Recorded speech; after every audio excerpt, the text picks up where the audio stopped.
армысыздар, құрметті оқырмандарым. Менің басыма өткен қайғыны ешкімнің басына бермесе екен деймін. Мен табиғатымнан тұрақты жанмын. Алғашқы да соңғы да махаббатым сол ғана деп өмір сүріп келемін. Жасым 24-те, әлі жаспын. Бірақ менің 9 сыныптан дос болып келе жатқан махаббатым күндердің бір күнінде менен бас тартты. Ол оқиға былай болған еді. Екеуміз ауылдан мектепті бітіріп, бір факультетке, жоғары оқу орнына түстік. Оқу бітетіндей жыл бір айдан соң үйленеміз деп шештік. Ата-аналарымыз да бұл шешімге қатты қуанды. Бізге көп адамдар қызға қарайтын. Сөйтіп жүргенде ол маған бір жапырақ қағаз ғана қалдырып кетіп қалды. Ата-анамыз ауылдың жерде тұратындықтан еш нәрсе түсінбедім. Ол қатты: "Жаным, мен сені сүйемін, бірақ бұдан әрі бірге бола алмаймыз. Себебін сұрама, мен сені ешқашан бақытты ете алмаймын.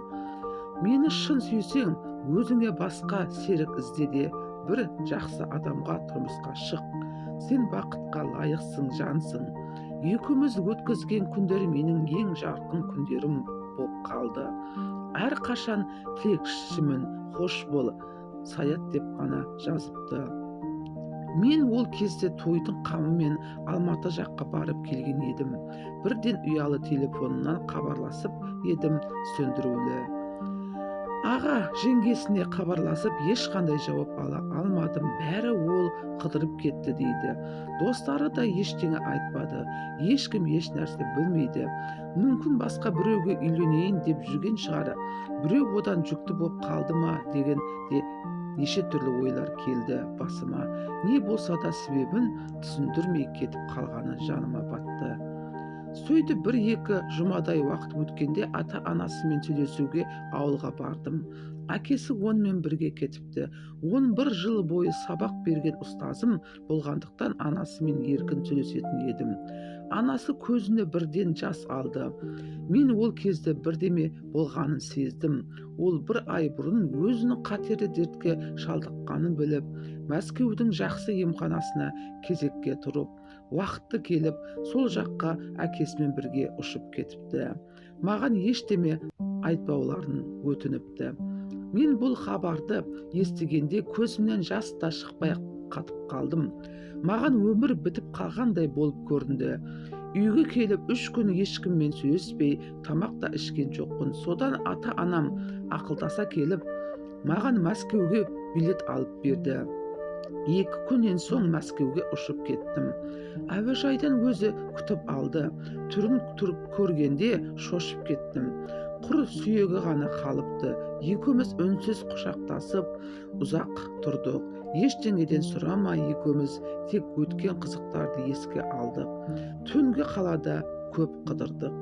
Бірақ ол өз операциясының уақытына жетпей, менің тіземе басына қойып, сүйгенім мәңгі ұйқыға кетті. Мен оның әкесінің қасында болмағанда жынданып кетуші едім. Оны ауылға әкеліп жерледік. Қызылға бітірейін деп тұрған оқуы да бәрі жайына қалды. Бір айдай қабір басына барып тұрдым. Қасымда өзіме бірдеңе жасап қоймасын деп апам бірге жүрді. Осылайша 3 айдай уақыт өткенде өзімнің аяғым ауыр екенін білдім. Оған қуанбасам жылаған жоқпын. Оның ата-анасына естігенде қатты қуанды. Ол үйінде жалғыз ұл болатын. Содан бері 2 жыл уақыт өтті. Кішкентай сұлтаным жүгіріп жүр. Атасы мен әжесі ауылдан кеп иіскеп кетеді.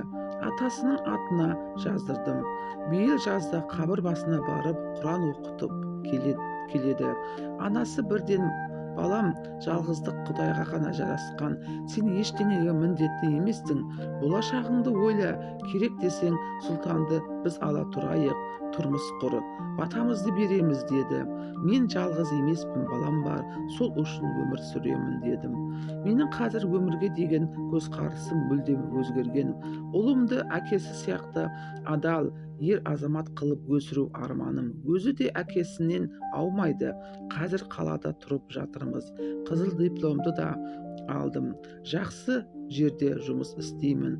Ата-анам мен оның ата-анасының арқасында аяғымнан тік тұрдым. Бірақ өмірге деген өкпем баршылық.